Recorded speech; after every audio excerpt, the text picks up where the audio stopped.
Tungod kay gimando sa Ginoong Dios diha sa iyo Panginoon, kini adlaw mahimo nalandumon alang kaninyo.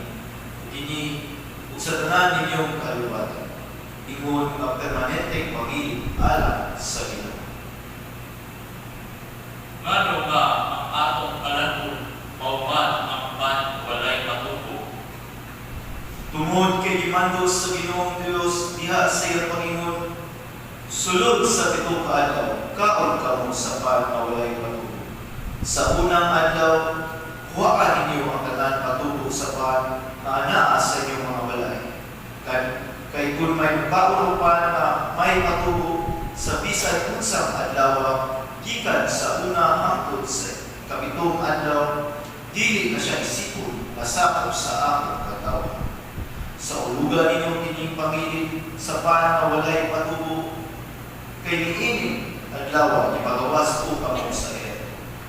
Sa ulugan ninyo ug sa tanan ninyong kaliwatan, kining adlaw ingon na permanente pag-ibig